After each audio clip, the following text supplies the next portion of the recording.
Okay, good morning, everyone. Chair Lafferty for the record.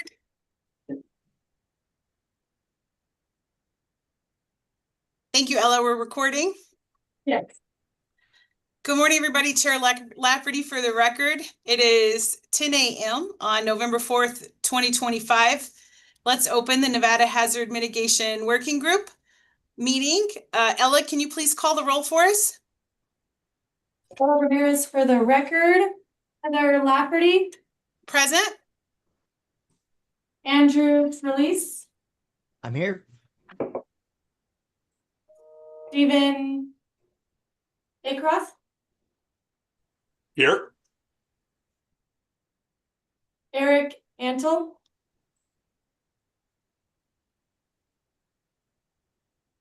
Salome Barton. Present. DT Allen. Tim Hill. Sherry Davis. Here. Rich Kohler. Here. Don Johnson. Cameron Kramer. Sarah Fickner. Present. Lisa Nash. Here. Star Albert. Present. Lainey Perot. Samantha Laddick. Here. Lauren Borst. Here. We have quorum. Thank you, Ella. With quorum, we will close out agenda item number 1 and move on to agenda item number 2. This is Chair Lafferty again for the record. For agenda item number 2, public comment. This is for discussion only. This period is set aside for public comment. If you would like to make public comment by phone, please call in by dialing 669-219-2599. When you are prompted to enter a meeting ID, please enter 202-331-8963 and press pound. When prompted for participant ID, please press pound. When asked to provide a public comment, please press *6 to unmute yourself and *6 again when your comments are complete. In order to give people time to call in, let's start with members on Zoom platform. Does anyone on Zoom have a public comment? Ella Ramirez for the record, not seeing any. Thank you, Ella. I appreciate that. And I will read the number just one more time just to confirm they have a chance to dial in. So if you would like to make a public comment by phone, please call in by dialing 669-219-2599. And when you are prompted, enter the meeting ID. Please enter 202-331-8963 and press pound. When prompted for participant ID, please press pound. When asked to provide public comment, please press *6 to unmute yourself and *6 again when your comments are complete. Do we have any public comment by phone? If there is any, go ahead, Ella. Sorry, Ella Ramirez for the record, not seeing any. Okay, I will wait one more second just to see if anyone wants to press *6 to unmute yourself and make a public comment.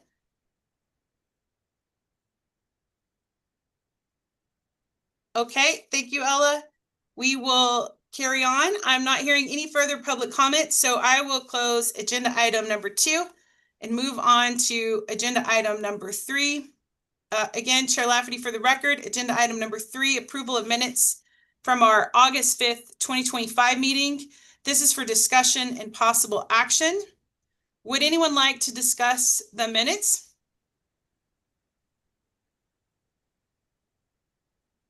Okay, hearing none, I will entertain a motion to approve the meeting minutes for August 5th, 2025.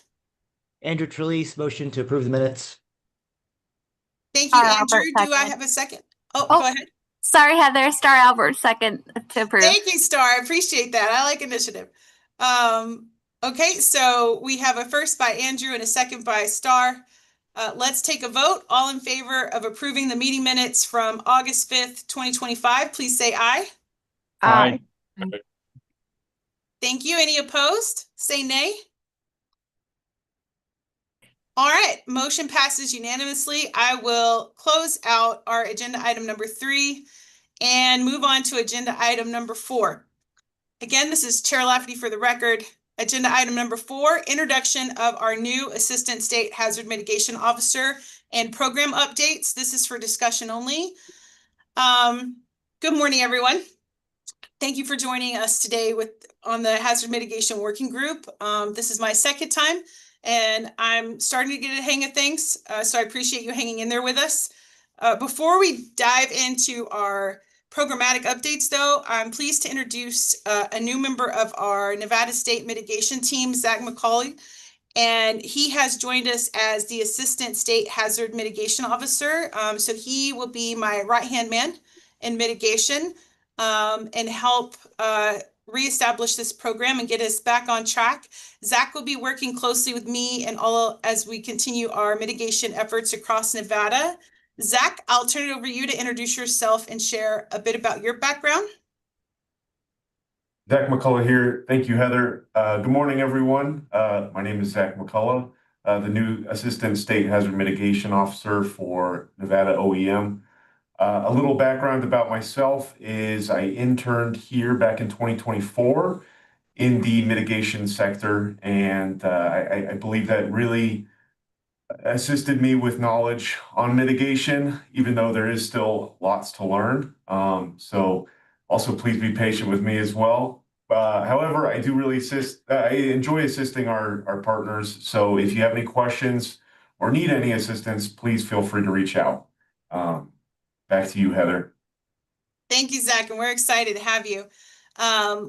Let's move on to our programmatic updates. We have some important information to share regarding our post-fire hazard mitigation grant program for fiscal 2025, the HMGP post-fire FY25 application period. I am pleased to announce that the application period is open, and I wanted to share some key details here. So I'm just going to share my screen real quick. Let's make sure this works.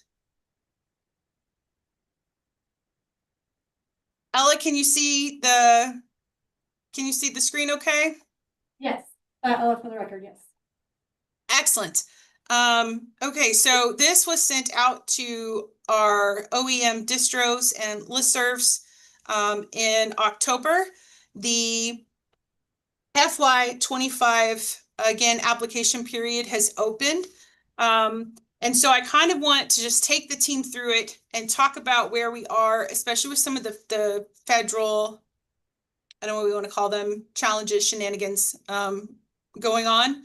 So Nevada has been approved officially from FEMA for 4 FMAGs. So we have the Callahan Fire, and we have actually received those funds. So we have the funds for the Callahan Fire, which was in Washoe County and declared on 11/11/2024. So that has been funded at $1,285,231. We also received the approval or award letter for the Marie Fire and the Peavine Fire. On here, the one FMAG that I don't have on here yet because we are deconflicting this with FEMA is we have not officially received the award letter yet for the Connor Fire, but we do anticipate that will be part of this as well. So we will have 4 FMAGs. Hopefully, eventually, we'll have the actual funds for projects for 4 of the FMAGs in FY25. So at this time, FEMA Region 9 has allocated the funding to us again just for the Callahan Fire.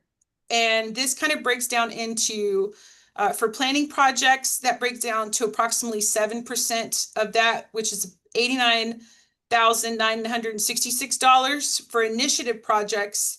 That's 5% of this award, and that breaks down to $64,262 for initiative projects or non-cost effective projects.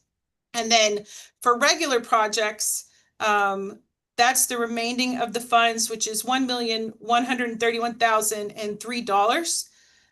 And so I want to talk about some important deadlines as we go through here, which February 27th, 2026 will be the deadline to have your application into the mitigation team at OEM, so we can enter all applications and review for viability.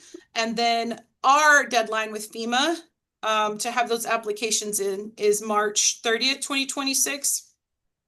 And so as we go through this, again, I have the cost share on here for everyone, and Ella will send this PowerPoint out again after the end of this meeting.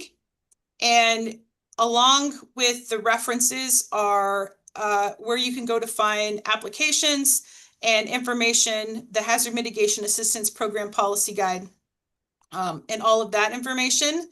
So I will stop sharing here as we continue through some of this discussion around the HMGP post-fire.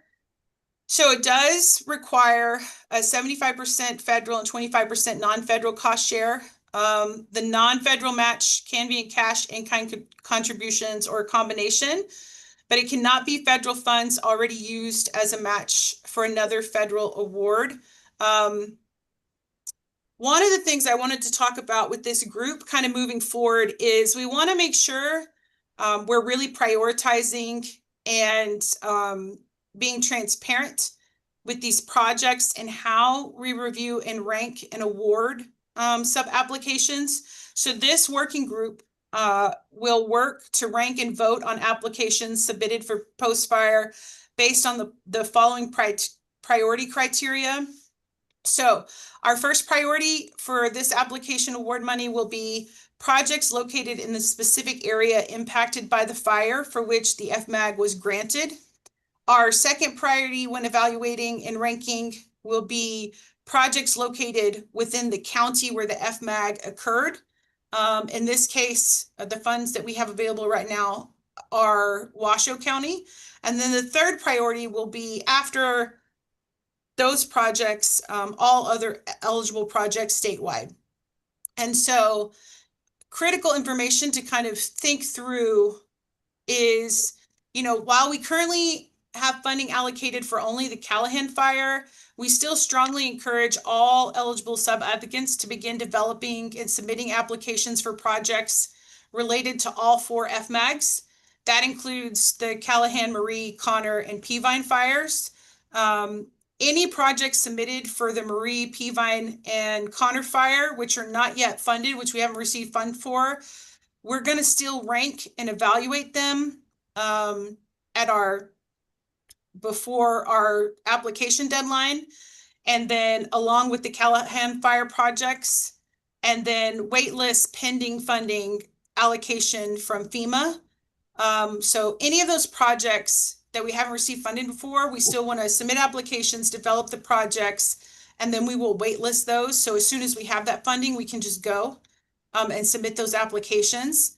And then ready for immediate implementation, again, should those funds become available. So we still highly encourage you to work on and submit those applications for the projects for all 4 FMAGs, even though we only have currently funding for the first one.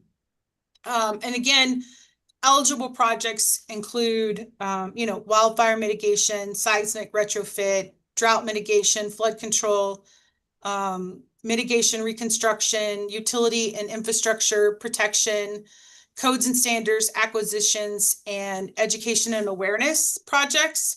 One of the things Zach and I will be working on is scheduling a repeatable, predictable technical assistance office hours once a week starting now in November until the end of the application period. If anyone would like hands-on assistance developing projects or working through the application process, we will notify with the hours of those office hours and a link in our mitigation distros sometime this week, as soon as we have that finalized. So I did want to highlight that. Before I move into the next segment of the program updates, did anyone have any questions or about the the HMGP post-fire update? Just one clarification. Do you know what the funding level was last go around? For for all the FMAGs last go around? Yeah, for post-fire grants. I'll reviewed. look that up, Richard, and I'll get that to you. Okay. Yeah, no problem. I was just kind of curious how it compares to this year. It's about the same. I believe we got around $1 million for each FMAG we had, Okay. but let me make note of that and I will get that to you. Heather, this is Steve Acroft. Just have a quick question. The Callahan fire, if I remember correctly, was right on the heels of the Davis Creek fire. Is that correct? Or is there a date that's associated with these awards? Just to see what the difference is between occurrence and when money is received. Yeah, absolutely, Steve. So the Davis fire did happen before it was part of the 2024 award. And so the cutoff is September. So at the end of September that year is when they cut off, and then all of that goes into whatever that year is. So it's from really October until September. And so the Callahan fire just happened right after that on, I believe it was declared November 11th, 2024. So it was just right after that deadline, which is why it made it into the 2025. Thank you. Yeah, of course, Steve. Absolutely. Any other questions before we move into more programmatic updates? Yep. Okay, awesome. Now I would like to turn it over to my Assistant State Hazard Mitigation Officer to briefly address current and pending hazard mitigation plans and expiration dates, just so we're making sure we are keeping everyone in the group up to date and being as transparent as possible. As a reminder, again, you must have a FEMA approved local hazard mitigation plan to be eligible for the funding we're discussing. So Zach, you want to give us a brief update? Yes, Zach McCullough. Humboldt, Pershing, and Lander County are currently working on a joint hazard mitigation plan submitted for FY24 post-fire funding. We're still waiting for final approval and funds from FEMA. Their current plan will expire October 2026. Eureka, White Pine, and the Ely-Shoshone Tri-County Hazard Mitigation Plan is currently being written. Washoe County, in collaboration with the City of Reno, City of Sparks, the Reno Sparks Indian Colony, and the Pyramid Lake Paiute Tribe, their plan was just completed and approved by FEMA. Their expiration date is set for September 2030. Carson City's plan expires in October 2026, and they are currently in the process of updating their hazard mitigation plan. Story County is also currently in the process of updating their hazard mitigation plan. Esmeralda County and Mineral County are currently working on a joint hazard mitigation plan. Churchill County and the Fallon Paiute Shoshone Tribe, their plan is complete and in final review stages with FEMA. Elko County's hazard mitigation plan is set to expire 2026. Clark County's hazard mitigation plan is set to expire February of 2029. Nye County's hazard mitigation plan will expire May 2029. Lyon County's hazard mitigation plan will expire September 2029. Lincoln County's hazard mitigation plan will expire December 2029. And Douglas County's hazard mitigation plan is set to expire April 2030. Thank you, Zach. And one of the things I did want to highlight is the state mitigation team, or mitigation nation, as we call it here at OEM, is currently beginning the process of updating and writing our hazard mitigation plan. It's that time. We're about 3 years out, 2.5 or so years out from our own deadline. We have been approved and do have funding, so we are going to be contracting with Wise Oaks, who many of you in this group might have worked with when it was time to do our last hazard mitigation plan. We're going to be updating some of those profile templates. Those will be coming your ways, and we will be starting this process all over again. One of the things we did include that I kind of wanted to just talk through briefly with the team is, in this version of the contract with the contractor that's going to be helping us all through this process, is we did put in there that part of their role will be to mentor the Office of Emergency Management Mitigation team staff in building the hazard mitigation plan, so that this is a capability we can bring internal. So hopefully in future iterations of this plan, when it's time to rewrite the state plan, this is something the internal OEM team can do without having to spend funding that we could be using on other mitigation projects or to support our local jurisdictions. And we also have a digital clause in there. So all digital products, GIS layers, anything related to or developed by the contractor will be the sole property of OEM as well. And so that will help our internal GIS teams build some of these dashboards and things internally. So we have all of that when we in this process, and I think that'll be a big benefit. So I did just want to let the team know that we are starting that process. And so we'll be talking through that at some of the hazard mitigation groups, and kind of expect those emails to be hitting the streets pretty soon. So did anyone have any questions about any of the hazard mitigation plans in this section of the programmatic update? Yeah, this is Rich Kaler, NBMG. Just curious, is there an RFP to determine what contractor writes the hazard mitigation plan? I'm just curious because in the past, NBMG has written a lot of the state hazard mitigation plan, and I was just wondering how it's determined who's writing the next version. Or Yeah, no, that's a great question, Richard. We actually are hiring a contractor who will be a team member, part of OEM. So we're contracting, we hired a team member that will help us. Actually, they will be working for us directly. So this is not a contract, I should rephrase, that went out for RFP. This is an actual position we hired internally with OEM, a team member who will be helping us through contract. This is just a temporary contract worker. yeah, okay, that's great. And so the current state hazard mitigation plan, is that the one that was produced by Nevada Bureau of Mines and Geology? Do you know? I believe this current version was also developed by in support of a temporary team member that was contracted with. I believe the version before that, though, was. Okay, cool. I just wanted to clarify. Yeah, no, of course, Richard. Thank you. Mhm.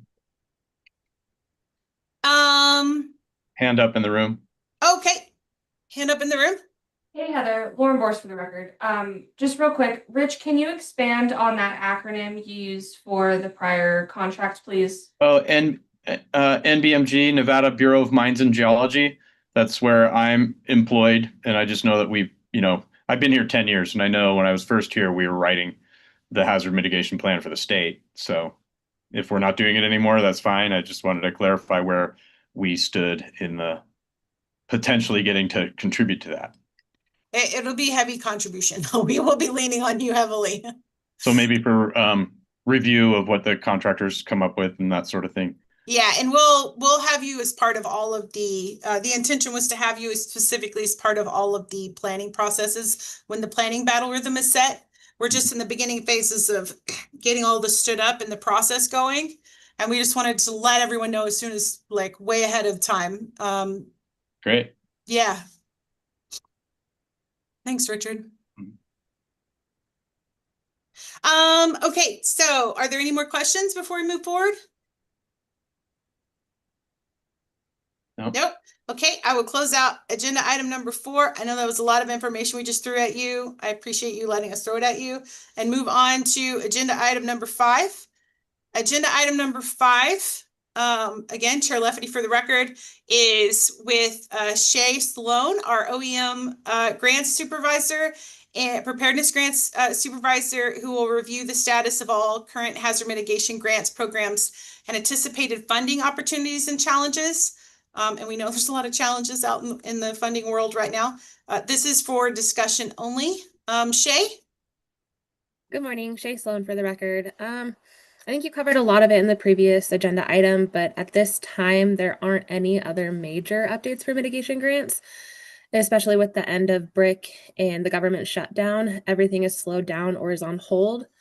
As of right now, there are 27 projects across the various hazard mitigation programs that are undergoing EHP reviews, and unfortunately, those are on hold as well during this time. But if you have any specific questions on individual projects, go ahead and reach out to the mitigation team at mitigation@dem.nb.gov. End of report. Thank you, Shay. And just for awareness for the team, Shay, right now, we are paused right now on reimbursements, right? Correct, yes. Yes. Okay. Until the funding streams come back on, from FEMA. One of the other things I did want to highlight real quick is, since we were talking about grants, is for FY24 post-fire, we did have 10 applications, some of those including our hazard mitigation plans, that, were submitted to FEMA. Those have not been officially signed or approved yet, so we're still waiting on that from FEMA as well. It is pretty after when we would normally expect that, so I did just want to give the team awareness of that. We are still tracking those 10 applications, and as soon as we have information, of course, we'll let those sub-applicants know. I did see, John, you have a question? Yeah, can you hear me? I can hear you. Good morning. Good morning, nice to see you. Nice to see you. So in regards to the funding applications for Shay and for yourself, we have we had a BRIC grant to do our hazard mitigation plan, to which we're getting real close to being ended up, and it was awarded. So as soon as we can get information on that, when FEMA's back to work and they get settled in, so we can submit for reimbursement upon, because we've been paying the contractor and unable to seek reimbursement. And then from there, we also have a post-disaster grant for the generator on the EOC. And we got the email from yourself and your predecessor saying that it was funded, and then no money ever came through. So when FEMA comes back, where we're at on that, because we still have a temporary generator hooked up to our new building, pending the actual physical paper award, so we can then make the orders and then spend 18 months in logistics trying to get the thing to the site and installed. Please and thank you. Yeah, absolutely, John. And thank you for that question. And Krista and our Mitigation Nation team internally, we still have been able to have, even with the FEMA shutdown or the federal shutdown, we still have been able to have contact. Much of their team is furloughed, but one of their supervisor team members is still somewhat responding, and we have been checking on both of these. And so as soon as we get any good news, we will let you know absolutely immediately. Appreciate it. Thank you. Yeah, of course, John. And did we have any other questions around the grants before we move on to the next agenda item?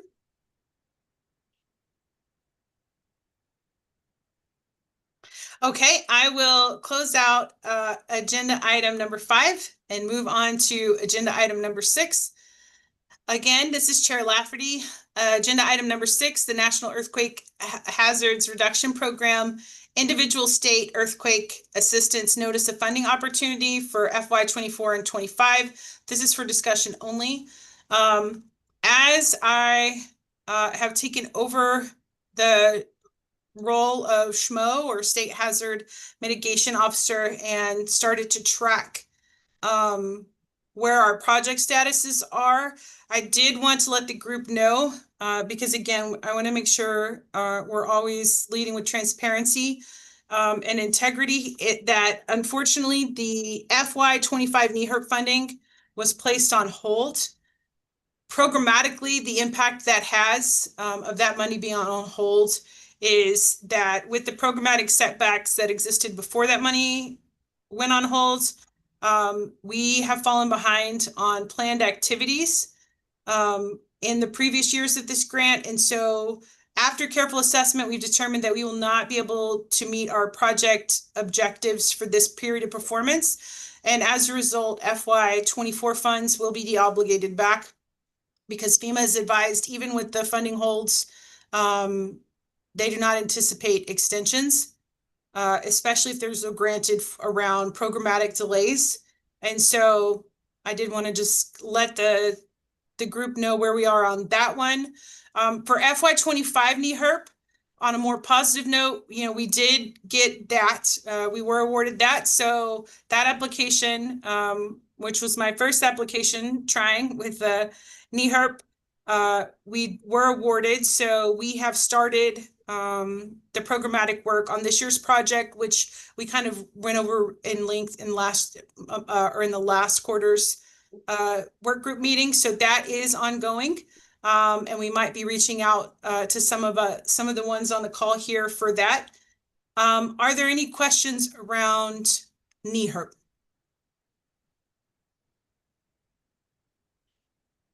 Okay, I will close out agenda item number 6 and move on to agenda item number 7. Chair Lafferty again for the record. Agenda item number 7, travel hazard mitigation planning update. This is for discussion only. I'm going to turn this over to my tribal emergency manager, Aaron Thacker, who will give an overview of current support efforts related to the tribal hazard mitigation planning, review current and pending and approved plans for Nevada's tribes, and discuss FEMA's outreach before FEMA was furloughed to the tribes around hazard mitigation efforts. Aaron, you want to take us away? Yes, thank you, Heather. So everybody again, Aaron Thacker, tribal coordinator for OEM. Zach mentioned earlier, there currently have 5 tribes that have approved mitigation plans. Again, FEMA Region 9 reached out to tribes that had expiring plans before they shut down, just to send them out letters letting them know that they were willing to give them assistance. Also in that same time frame, the Upper Snake River Foundation was in the process of supporting the Shoshone-Paiute Duck Valley Tribe and the Fort McDermott Paiute Shoshone Tribe with their mitigation plans. And we were able to kind of link FEMA Region 9 and that Upper Snake River Foundation together. But with the government shutdown, FEMA is not able to have any contact anymore. And I would say probably the last thing is that every time that we're reaching out to the tribes in conversations or visits, that we're there to offer support, provide resources needed to become current with hazard mitigation planning. Thank you, Aaron. Are there any questions for Aaron around tribal hazard mitigation planning? No? Okay, I will close out agenda item number 6. Move on to agenda item number 8. Again, Chair Lafferty for the record. Agenda item number 8, public comment. This is for discussion only. This is the second period set aside for public comment. If you would like to make a public comment by phone, please call in by dialing 669-219-2599. When you are prompted to enter a meeting ID, please enter 202-331-8963 and press pound. When prompted for a participant ID, please press pound. When asked to provide a public comment, please press *6 to unmute yourself and *6 again when your comments are complete. Does anyone on the Zoom platform have public comment while we allow anyone on the phone to call in? This is Sarah Fickner. Hi, Sarah. Hey, Heather. Just wanted to do a quick plug for Nevada Flood Awareness Week. That will be, it's coming up next week already, so the 9th through the 15th. And we're always looking for partners to share some of our social media content.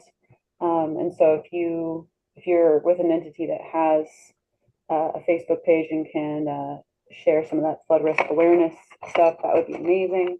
We're also having a flood awareness communications team directly after this meeting. And if anyone here is interested in attending those, we're always looking for new collaborators. So please reach out to me if you're interested, and I can, there a chat? Yeah, I can drop my email in the, oh, it's disabled.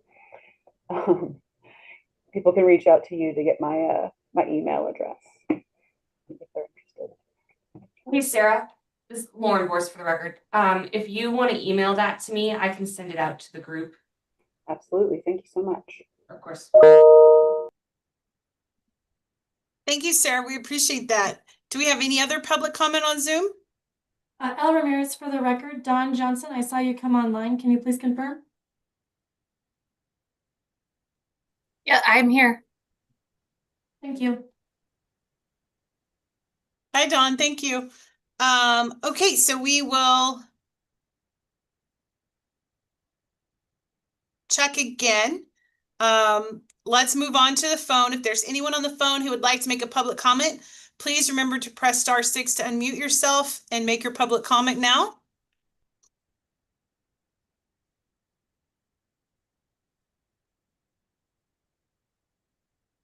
Ella, are you seeing anything? El Ramirez for the record. Not seeing any. Thank you, Ella.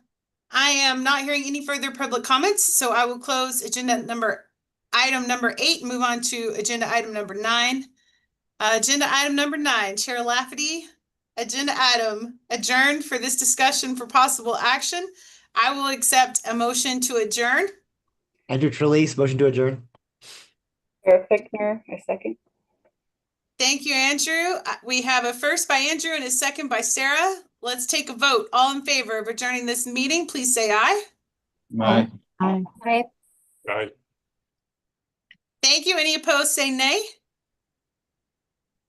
Motion passes unanimously. This meeting is now ended.